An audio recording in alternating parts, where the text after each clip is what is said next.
السلام علیکم بچوں، ہم نے 8th کلاس کا سبق جس کا نام ہے آزمائش شرط ہے، یہ کل ہم نے جو پڑھا تھا آج ہم اس سے آگے اس کو شروع کریں گے۔ چنانچہ ایک تھیلے میں سری پائے لے کر جب وہ گاؤں واپس پہنچا تو خاصی رات ڈل چکی تھی۔ کہتے ہیں جب یہ شہر سے واپس آیا، اس نے سر اور پاؤں جو لے کے وہ آیا گاؤں واپس، تو آدھی رات کیا ہو گئی تھی، ڈل چکی تھی۔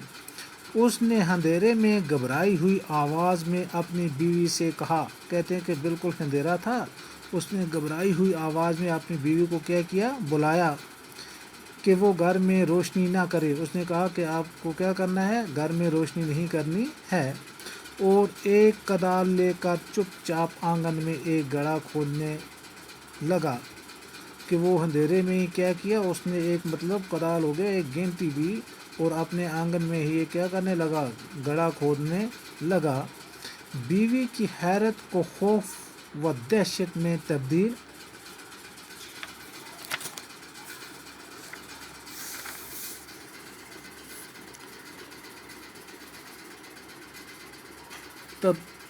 تبدیل کرتے ہوئے اس نے کہا کہ میں نے اپنے ایک پرانے دشمن کو قتل کر دیا ہے۔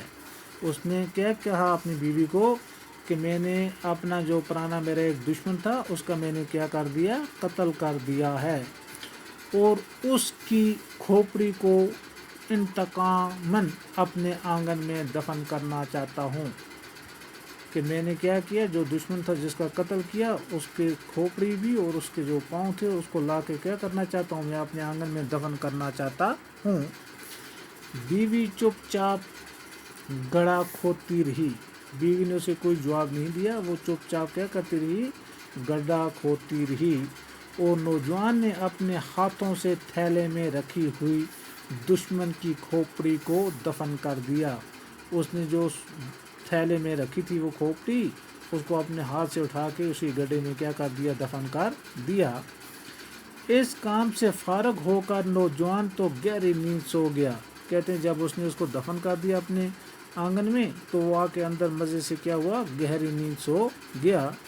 لیکن اس کی بیوی کو خوف کے مارے ساری رات نیند نہ آ سکی۔ کہ اس کی بیوی نے یہ بات سنی تھی جب، تو اس کو اتنا خوف ہو گیا تھا کہ اس کو پوری رات سوچ بچار میں گزاری اور اس کو بالکل نیند نہیں آئی۔ صبح کو نوجوان کہیں کام کرنے کے لیے چلا گیا۔ صبح اٹھا نوجوان تو کہاں چلا گیا، کہیں کام کرنے کے لیے چلا گیا، تو اس کا دوست جو سرکاری جاسوس تھا، کہتے ہیں کہ صبح اس کا دوست جو سرکاری جاسوس تھا ان کے گھر میں داخل ہوا اور نوجوان کے بارے میں دریافت کرنے لگا۔ کہ صبح ہی وہ وہاں آیا، اس کے بارے میں پوچھ تاچھ کرنے لگا۔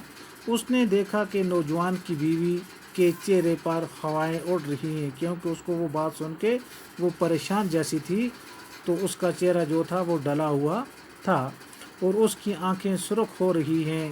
پہلے تو وہ سمجھا کہ میاں بیوی میں کچھ ناچاکی ہو گئی، اس نے سوچا کہ یہ میاں بیوی میں کوئی آپس میں لڑائی ہو گئی، لیکن یہ بات اسے خلاف معمول محسوس ہوئی اور اس نے پوچھ ہی لیا کہ بھابی سچ سچ بتائیں کہ کیا بات ہے۔